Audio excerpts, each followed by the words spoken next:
آئیے دو ہی واقعہ رکھوں، وقت نہیں ہے، ابن جو ہے ہشام کا واقعہ ہے۔ طائف میں نبی اکرم صلی اللہ علیہ وسلم جاتے ہیں، دعوت دیتے ہیں، حق بتاتے ہیں، لوگ پتھر مارتے، اتنے مارتے ہیں کہ زید بن حارثہ فرماتے ہیں کہ جب ہم ایک کھیت میں جا کر بیٹھے تو جوتیاں خون کی وجہ سے چپک گئی تھی، کھینچ کے نکالنا پڑی پیروں سے۔ اس کے بعد جبرائیل اترتے ہیں آسمان سے، چونکہ آپ نبی ہیں، اور ملک الجبال ایک اور فرشتے کو ساتھ لاتے اور کہتے ہیں نبی یہ ملک الجبال ہے، آسمان یہ جو پہاڑوں کا فرشتہ ہے، اگر آپ حکم دے تو طائف دو پہاڑوں کے بیچ میں بسائے، حکم دے تو دونوں پہاڑوں کو یہ فرشتہ ایک جھٹکے میں ملا دے گا۔ آپ کہتے نہیں، میں لوگوں کے لیے زحمت نہیں بنا کر آیا ہوں، رحمت بنا کر بھیجا کیا ہوں، میں امید کرتا ہوں ان کی نسلیں ایمان لائیں گے، لہٰذا چھوڑ دو۔ میں آپ سے سوال کرتا ہوں، جس نبی کو یہ پاورز حاصل ہو جائے اور نعوذ باللہ اگر وہ قاتل ہو تو کیا کوئی قاتل موقع چھوڑے گا جب اس کو موقع ملا دو پہاڑوں میں ساری نسلوں کو کرش کر دینے کا، ساری انسانیت کو برباد کرنے کا؟ وہ کہتے نہیں، جانے تو نہیں پتا۔ ایک مقام پر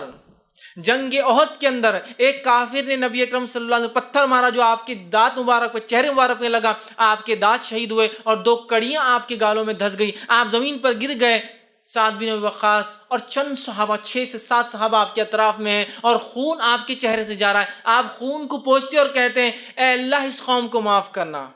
اللہم اغفر لی قومی فإنہ لا یعلمون، یہ جانتے نہیں کس کے ساتھ کریں، لہٰذا چھوڑ دینا۔ کہ ایسا نہ ہو کہ اللہ کا غصہ جوش مار جائے کہ اس نبی کو میرے تم یہ سلوک کرتے ہو جو تمہارے پاس حق کا پیغام لائے، تو اللہ کے رسول کہہ رہے ہیں اے اللہ میری قوم کی مغفرت کرنا، معاف کر دینا ان کو، یہ میرے ساتھ اس لیے کر رہے ہیں فإنہ لا یعلمون، ان کو معلوم نہیں نا میرے ساتھ جو کر رہے ہیں، یہ نبی نہیں مان رہے نا۔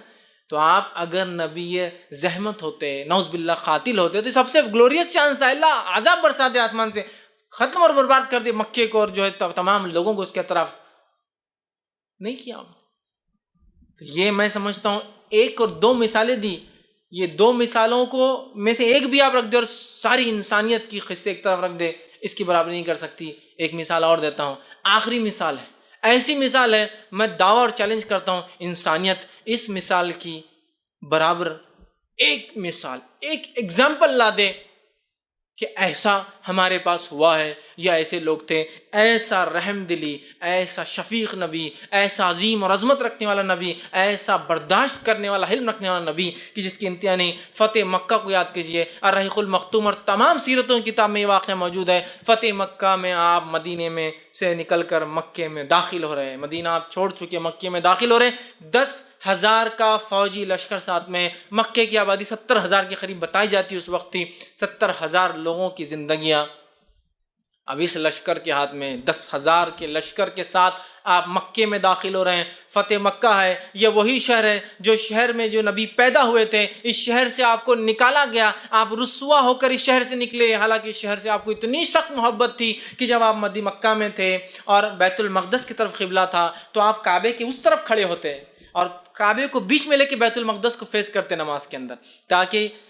جو کعبے سے آپ کی محبت تھی وہ ظاہر ہوتی تھی۔ لیکن جب آپ مدینہ گئے تو کعبہ پیچھے چھوٹ گیا، مدینے سے جو ہے بیت المقدس اس سائیڈ تھا، کعبہ پیچھے آتا تھا، آپ نماز میں بار بار آسمان کی طرف دیکھتے تھے کہ شاید اللہ میری دعا سن لے اور کعبے کو واپس قبلہ بنا دے۔ اتنی نبی کو اس شہر سے محبت تھی، اس شہر سے لوگوں نے آپ کو بڑا رسوا کر کے نکالا، تکلیف دے کے نکالا، 2 بیٹیوں کو طلاق دے کر، آنکھ پر کچرا ڈال کر، گھر میں کچرا پھینک کر، سر پر جو ہے اونٹ کی وجڑی اور گندگی اور جو اس کا غلاظت وہ سر پر ڈال کر، گلے کے اندر ایک کپڑا ڈال کر کھینچ کر ایسا باندھا کہ آپ کی آنکھیں نکل کر باہر، ایک روایت میں آتا ابوبکر صدیق نے بیچ میں گھس کر بچایا تو آپ کو اتنا مارا کہ آپ کا سر اور چہرہ ایک جیسا کر دیا مار مار کر۔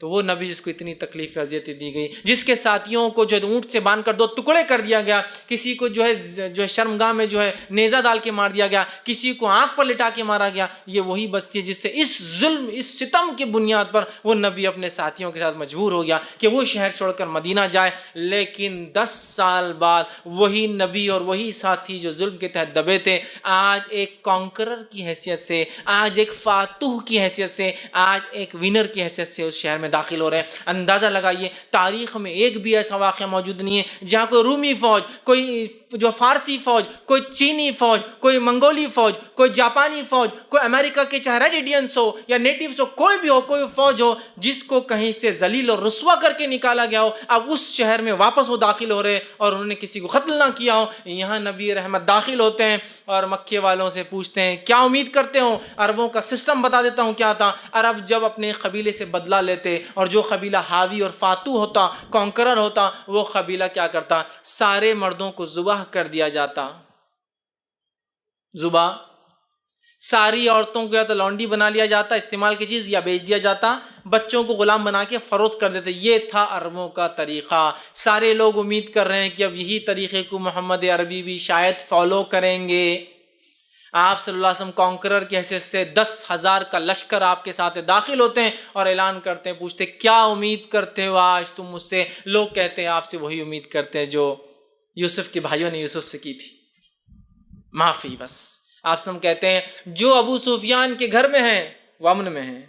جو کعبے میں ہیں امن میں ہیں، جو اپنے گھروں کے دروازوں کے پیچھے ہے وہ امن میں ہیں، اور ایک قتل بھی نہیں ہوتا ہے۔ میں چیلنج کرتا ہوں انسانیت کو، ایک ایگزامپل ایسی برداشت کی جس شہر سے جس شخص کو ادنا انسان کیسا نکالا گیا، آج اس شہر میں ایک فاتو اور کانکرر کی حیثیت سے واپس آتا ہے اور ساروں کو معاف کرتا ہے، جس نے چچا کو قتل کیا، جس نے اس کے رشتہ داروں کو قتل کیا، اور جس نے اس کو تکلیف اور اذیتیں دی، اس کی بیٹیوں کو طلاقیں دی اور اس کے ساتھیوں کو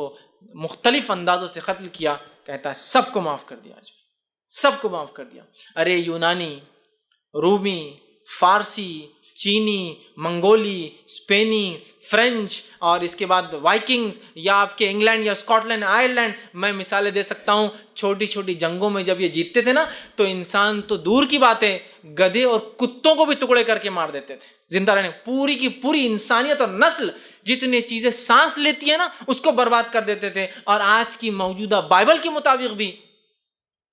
جب بہت سارے بائبل کہہ رہی ہے، معاف کرنا میں ان نبیوں کے بارے میں ایسا نہیں کہتا ہوں، لیکن بائبل کے مطابق جب موسیٰ علیہ السلام ایک قوم میں گھسے اور جتنی قوموں پہ انہوں نے حملہ کیا، ان کے مطابق ہر سانس لینے والی چیز کے ٹکڑے کر دیے گئے،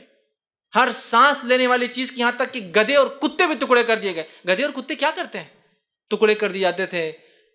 اس دور میں اس نبی نے ایک مثال دی رہتی دنیا تک۔ آج بہت لوگ ہیں نا امن کے علم بردار،